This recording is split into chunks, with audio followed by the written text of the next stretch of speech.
अस्सलामु अलैकुम, welcome to my channel. आज बनातुन नाश की किस्त नंबर 19 है और बड़ा मज़ा आ रहा है नानी की बातें सुनकर। आप भी सुन रहे होंगे, नानी बरसातों को रो रही थी कि बरसात जो है वो अब वैसी नहीं होती जैसी पहले होती थी, जिस पर असगरी उनको एहसास दिलाती है कि बरसातें सब हमेशा वैसे ही होती हैं, सब जगह एक सी होती हैं। पहले लोगों में मालूमात कम थी, अब उनकी मालूमात बढ़ गई हैं और ख़बरों के ज़रिए उन्हें पता लगता है अखबार वगैरह पढ़ने से कि कौन सा वाक़या किस जगह पर हुआ है। तो आगे चलते हैं कि अब नानी मज़ीद क्या बात कर रही हैं। नानी, अक्सर जिन बीमारियों का नाम नहीं सुना था, बरस में 2-2 बार उनका दौरा होता है। यानी अब नानी बीमारियों का मसला लेके बैठ गई कि अब इस दौर में ये बीमारियां निकली हैं। कोई साल तो हैज़ा और चिचक से खाली नहीं जाता, क्योंकि उस दौर में हैज़ा और चिचक बहुत ज़्यादा फैली हुई थी। मैं नानी, क्या हैज़ा और चिचक पहले नहीं थी?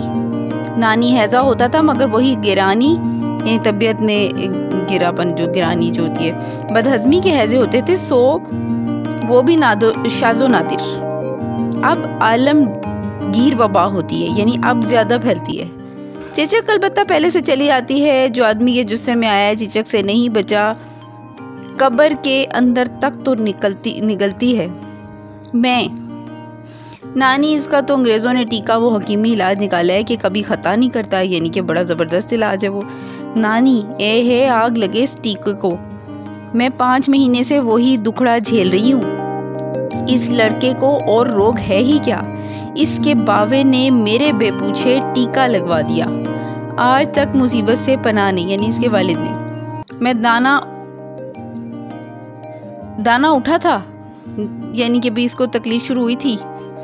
नानी, उठना कैसा, सारी माह महीनों पका की, यानी कि इसको फैल गया था बहुत, और फिर चिचक तो ना निकली होगी। नानी, बड़ी जात की तो नहीं निकली, और बड़ी निकली होती तो पहले ही दिन ना होते। नानी, ऊपर वालों की बेतदबीरी ने बिगाड़ दिया, अव्वल तो टीका लगवाया, दूसरे इनके निकलने में जो परहेज होते हैं। नानी कह रही है कि इसको खसरा हुआ था, तो हमने डर के इसके वालिद ने जाके इसको टीका लगवा दिया, और उसी की वजह से मुझे मुसीबत भुगतनी पड़ी। खसरा में भी कुछ परहेज होता है नानी, क्यों नहीं? घर में भिगार ना लगे, भिगार कहते हैं तड़के को, ये पुराने लोगों के जो टोटके होते थे। धोबी के घर के धोए हुए सफ़ेद कपड़े कोई घर में ना बदले, बाहर से अव्वल तो कोई ना आने पाए, और जो ऐसी ही ज़रूरत हो तो थम कर और दम लेकर, खुशबू किसी किस्म की पास ना आए, यानी कोई घर में खुशबू ना लगाए, और सफ़ेद कपड़े भी कोई नहीं पहन सकता, धुले हुए कलफ वाले अकड़े हुए, और तड़का भी नहीं लगाना। दवा तो इस बीमारी में करनी ही नहीं चाहिए। गरज की आवाज़ बच्चे के कान में ना पड़े, यानी कि बादलों के गरजने की आवाज़ या किसी भी किस्म की ज़ोरदार किस्म की आवाज़ भी उस बच्चे के कान में नहीं पड़नी चाहिए। इसी तरह के बथेरे परहेज हैं, मगर करने वाले को सो इनके बाबा इन्हें बिगड़े हुए मौलवियों में ज़िद करके ले गए और बद परहेजियाँ की। खसरा उमड़े पर आंखें दुखने आईं तो कहाँ का इलाज हुआ। मैं हर चंद कहती रही कि देखो खसरा की आंखें हैं, दवा मत करो, एक न मानी। एक आंखों की दवाई यही होती है, चने की दाल उतार रखी, 7 फूल उतार कर रख छोड़े, आंखें अच्छी हुई, नहर में बहा दिए। खैर उन्होंने आंखें तो अच्छी करवा ली, मगर आंखों का अच्छा होना था कि बुखार आने लगा। तब तक तो मैंने कहा कि भला से अल्लाह रहम करे कि जिस दौर की बात बता रही हैं, ये तो खैर नानी की तो ज़रा ज़्यादा ही आदत थी, लेकिन ये उस दौर में ना, हमारे बुजुर्ग भी बड़े बताते हैं कि बहुत ज़्यादा मसला था, बहुत लोग बीमार होते थे उस वक्त में, और ये बीमारियां बहुत वबाएं फैली हुई थी। नहर में बहा दिए। खैर उन्होंने आंखें तो अच्छी करवा ली। अच्छा जी, ये नानी फिर आगे बात करती है। मैं, अच्छी नानी, तुम कहती हो हकीम का इलाज नहीं कराया, तो फिर दुनिया भर की तदबीरें तुमने क्या की? नानी, महीनों तो शरबत की कुल्हियां उतार कर चौराहे में रखवाई। अच्छा, मैं, नानी, अंगारे क्यों कर उतारते हैं? नानी, पानी और 7 अंगारे सर की तरफ से पांव तक उतारे और घर की मोरी के पास ले जाकर ठंडे कर दिए। ठंडा करते वक्त मुंह से कह दिया कि भूखा है तो आग खा और प्यासा है तो पानी पी। मैं, अच्छा, तो ये सब कर चुकी हूँ और कुछ फ़ायदा नहीं हुआ। रोज़ बरोज़ लड़के की हालत बिगड़ती चली गई, अब तो हकीम का इलाज भी कर देखो। नानी, ये सब बिगाड़ इलाज करने से ही तो पड़े हैं। اب پھر علاج کروں تو لڑکے سے ہی ہاتھ دھو بیٹھوں، یعنی لڑکا مر جائے گا علاج کرانے سے۔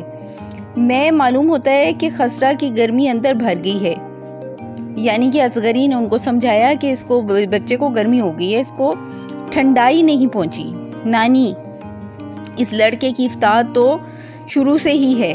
آج کل کے لڑکے بڑے بوڑھوں کو اہمیت تو دیتے نہیں ہیں، انہیں احمق سمجھتے ہیں۔ اس کی یعنی کہ ماں نے کوئی بد احتیاطی کی تھی بچپن میں اس کے، تو وہ اس وجہ سے یہ بیمار ہو گیا۔ میں کیا کچھ کھانے پینے میں بے احتیاطی کی؟ نانی، نہیں، اس روگ کی روک ان سے نہیں ہو سکی، یعنی اس بیماری کو وہ روک نہیں سکے۔ میں اچھی نانی، مجھ کو بتاؤ کس کی بات سے اس کی روک ہوتی ہے، یعنی مجھے طریقہ بتائیں آپ۔ نانی، آٹا چھانتے میں جو آٹے کا گھڑا زمین پر بن جاتا ہے، اس کو لانگنے سے یہ دکھ ہو جاتا ہے۔ دونوں وقت ملے جا، ضرور جانے سے کسی کے ساتھ برابر کھڑے ہو کر گلے لگنے، دوپٹے کا پلہ زمین میں لٹکنے سے، چراغ کا ہاتھ پیٹ کو چھو جانے سے، درخت تلے نہانے سے، دکھ والی کا پانی لانگنے سے۔ میں تو معلوم ہوتا ہے کہ یہ کوئی بدنی بیماری نہیں۔ نانی، توبہ توبہ، ایک طرح کا آسیب ہے یہ، یعنی بیماری کو کہہ رہی ہیں۔ آدمی سے آدمی کو اڑ کر لگ جاتا ہے۔ میں، آخر سب سے پہلے جس عورت کو ہوا ہوگا تو از خود ہوا ہوگا۔ نانی، خدا کی پناہ لڑکی، تو بڑی حجتی ہے۔ میں نے کہا نہیں، از خود بھی یہ روگ پیدا ہو جاتا ہے۔ میں، نانی تم تو خفا ہوتی ہو، اب تم سے نہ پوچھیں تو کس سے پوچھیں؟ نانی، اے چل مسکارا، میں خوب سمجھتی ہوں مجھ کو باتوں میں بناتی ہو، یعنی نانی کہنے لگی تم میری باتوں کا مذاق اڑا رہی ہو۔ میں، نانی میں تم کو بناؤں گی؟ نانی، بالکل تیری ہی سی طبیعت اس لڑکے کی ماں کی تھی۔ یعنی اب پتہ لگا یہ ہے کہ نانی وہمی بہت تھی اور ان کی بہو تھوڑی سی سمجھدار تھی، جسے وہ یہ بار بار کہہ رہی ہیں کہ اس کی غلطیوں کی وجہ سے بچے کی یہ حالت ہوئی ہے۔ وہ بھی بات میں ناحق کی حجتیں نکالا کرتی تھی۔ جب تک جی خوشی نصیب نہ ہوئی، اب آپ تو چل ایسی آفت ہمارے سر پر ہے اور ماں باپ کے اختیار میں رہتا تو توبہ توبہ کیا یہ جیتا۔ وہ کہہ رہی ہیں اس کی ماں خود تو مر گئی، ہمارے گلے مصیبت ڈال گئی، وہ جو تمہاری طرح حجتیں کرتی رہتی تھی اور بڑی بوڑھیوں کے وہم والی باتیں نہیں مانتی تھی نا، ہمارے ٹونے ٹوٹکے اس نے صحیح طریقے سے نہیں کیے، جو کہ میں نے ابھی آپ کو پیچھے گنوائے بھی ہیں، جن کی آدھی سے زیادہ کی تو مجھے خود بھی سمجھ نہیں آئی کہ کس قسم کے ٹوٹکے تھے۔ تو وہ نانی کہہ رہی ہیں کہ گنڈے اور توشے اور منتے اور چڑھاوے کوئی بات تو میں نے اٹھا نہیں رکھی۔ میں، نانی بہت ہی برا عقیدہ تمہارا ہے، توبہ کرو توبہ۔ اب مرنے کے دن قریب آئے، خدا کو کیا جواب دو گی؟ سوائے خدا کے مرنا جینا بھی کسی کے اختیار میں ہے، یہ شرک ہے۔ نانی، خدا برحق، اس کی قدرت برحق، یہ باتیں اسی نے بنائی ہیں۔ دکھا تو کون سے قرآن میں لکھا ہے کہ بچہ جب چھوٹا ہو تو آنگن میں کام کرنا چاہیے یا ایسی بد احتیاطیاں کرنی چاہیے جو کہ انہوں نے بتائی تھیں کہ وہ درخت کے تلے بیٹھ جانا اور اس طرح سے۔ میں، قرآن اور حدیث میں سینکڑوں جگہ لکھا ہے کہ موت و حیات صرف، یعنی اصغری نے ان کو آگے سے ان باتوں کا وہم جو الزامات لگا رہی ہے نا، اس کے بارے میں اس نے کہا کہ قرآن پاک میں واضح طور پہ لکھا ہے کہ موت و حیات صرف اللہ کے اختیار میں ہے، نہیں اس کے سوا طاقت کسی میں کہ کام آوے کسی کی بے کسی میں۔ ٹھیک ہے، یعنی اللہ کے سوا کوئی کسی کی مدد نہیں کر سکتا۔ اصغری نے نانی کو سمجھانے کی کوشش کی۔ نانی، بھلا آگ کا کام جلانا ہے کہ نہیں؟ میں، بالکل ہے، خدا نے یہ تاثیر آگ میں رکھ دی ہے۔ نانی، بس نظر اور پرچھاویں میں بھی خدا نے ہی تاثیر رکھی ہے۔ میں، تم نے زبردستی یہ ناحق کی تاثیریں مان رکھی ہیں، کہیں سے اس کی اصل نہیں پائی جاتی۔ نانی، اے لڑکی، نظر کی تاثیر میں کلام ہے، نظر تو مشہور بات ہے، پتھر توڑ دیتی ہے نظر۔ آدمی تو آدمی، جانوروں کو نظر لگ جاتی ہے۔ میں، کس جانور کی؟ نانی، کتے کی، چھپکلی کی۔